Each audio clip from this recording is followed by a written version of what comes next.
नमस्कार। क्या हम सब आने वाले कल के लिए तैयार हैं? चलिए फटाफट समझते हैं कि 2026 तक फाइनेंस की दुनिया में क्या कुछ बदलने वाला है और इस बदलाव में आगे कैसे रहा जा सकता है। तो सवाल ये है कि क्या हमारी फाइनेंशियल प्लानिंग 2026 के हिसाब से अपडेटेड है? क्योंकि देखिए, डिजिटल दुनिया में रिस्क तो बहुत तेजी से बढ़ रहे हैं और पुराने तौर तरीके अब चलने वाले नहीं हैं। तो चलिए इस नए खेल के नए नियम क्या हैं, जरा समझते हैं। इस पूरे बदलाव को समझने के लिए हम 3 खास पिलर्स पर बात करेंगे। पहला है ह्यूमन सेंट्रिक एथिक्स, मतलब इंसान को केंद्र में रखने वाली नैतिकता। दूसरा है रेडिकल ट्रांसपेरेंसी, यानी पूरी पारदर्शिता। और तीसरा है प्रोएक्टिव अकाउंटेबिलिटी, यानी पहले से ही तैयार रहने वाली जवाबदेही। और हाँ, सबसे जरूरी बात, इन सबको अपनाने के लिए हमें अपनी सोच को कैसे बदलना होगा। तो चलिए शुरू करते हैं हमारे पहले पिलर से, ह्यूमन सेंट्रिक एथिक्स। भाई एआई तो हमारी दुनिया बदल ही रहा है ना? तो सवाल ये उठता है कि इसके साथ हमारी नैतिक जिम्मेदारियां कैसे बदल रही हैं। आइए इसी पर बात करते हैं। इसका सीधा सा मतलब ये है कि अब कोई ये कहकर नहीं बच सकता कि अरे ये तो मशीन की गलती है। नहीं, असली जिम्मेदारी, आखिरी जिम्मेदारी हमेशा इंसान की ही होगी। टेक्नोलॉजी एक टूल है, हमारी मदद के लिए है, पर वो हमारे फैसलों की जगह नहीं ले सकती, बिल्कुल नहीं। और हाँ, ये सिर्फ कोई हवाई बात नहीं है। ISBA जैसी बड़ी ग्लोबल संस्थाएं अब बाकायदा कंपनियों के लिए एक पूरा एथिकल फ्रेमवर्क तैयार कर रही हैं। मतलब ये कि टॉप लीडरशिप से लेके हर एक एम्प्लॉय तक सभी को सही व्यवहार के लिए बढ़ावा दिया जाएगा। ये कल्चर का हिस्सा बनाया जा रहा है। अच्छा, अब आते हैं हमारे दूसरे पिलर पर, रेडिकल ट्रांसपेरेंसी। और देखिए, जब हम ट्रांसपेरेंसी या पारदर्शिता की बात करते हैं तो इसका मतलब सिर्फ कुछ नंबर्स की रिपोर्टिंग कर देना नहीं है। नहीं, ये उससे कई ज्यादा बड़ी चीज है। चलिए समझते हैं कैसे। सोचिए जरा, किसी का लोन एप्लीकेशन AI ने रिजेक्ट कर दिया, तो जाहिर है वो इंसान जानना चाहेगा कि भाई ऐसा हुआ क्यों। बस इसी को कहते हैं एल्गोरिथमिक ट्रांसपेरेंसी।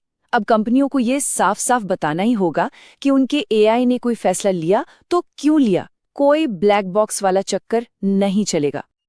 और इसी वजह से अब रेगुलेटर्स भी सख्त हो रहे हैं। वो कंपनियों से 2 चीजें एकदम साफ करने को कह रहे हैं। पहली, कि कंपनी का असली मालिक कौन है, मतलब बेनिफिशियल ओनरशिप इन्फॉर्मेशन या BOI देनी होगी। और दूसरी, कि उनके AI मॉडल्स कैसे काम करते हैं, फैसले कैसे लेते हैं, जिसे हम एक्सप्लेनेबल AI या XAI कहते हैं। अब बारी है हमारे तीसरे और आखिरी पिलर की, प्रोएक्टिव अकाउंटेबिलिटी। इसका सीधा सा मतलब है कि अगर कुछ गलत होता है तो कोई ना कोई तो होना चाहिए जिसकी जिम्मेदारी तय हो, बात को घुमाया नहीं जा सकता। और ये अकाउंटेबिलिटी ऐसी नहीं है कि प्रॉब्लम होने के बाद एक्शन लिया जाए। नहीं, ये तो वैसा हुआ कि आग लगने के बाद कुआं खोद रहे हैं। असल में हमें पहले से ही एक मजबूत सिस्टम बनाना होगा जो समस्याओं को होने से पहले ही पकड़ ले और रोक दे। और सबसे दिलचस्प बात यह है कि ये सब सिर्फ सही काम करने के लिए नहीं है, इसका सीधा असर मुनाफे पर भी पड़ता है। स्टडीज बताती हैं कि जिन कंपनियों का एथिकल कल्चर मजबूत होता है वो अपने कॉम्पिटिटर्स के मुकाबले पता है कितना, 40%, 40% तक ज्यादा कमा सकती हैं। ये बहुत बड़ा नंबर है। तो जब हम इन तीनों पिलर्स, एथिक्स, ट्रांसपेरेंसी और अकाउंटेबिलिटी को एक साथ जोड़कर देखते हैं तो क्या तस्वीर सामने आती है? ये सिर्फ कुछ नए नियम कानून नहीं है, बल्कि ये सोचने का, काम करने का एक बिल्कुल नया तरीका है। ये टेबल इस बदलाव को बहुत अच्छे से दिखाता है। देखिए, पहले जहां AI का मतलब सिर्फ स्पीड और एफिशिएंसी था, अब फोकस एथिक्स और एक्सप्लेनेबिलिटी पर है। जहां पहले सिर्फ मर्जी से ESG रिपोर्ट दी जाती थी, अब ISSA के स्टैंडर्ड जरूरी हो गए हैं।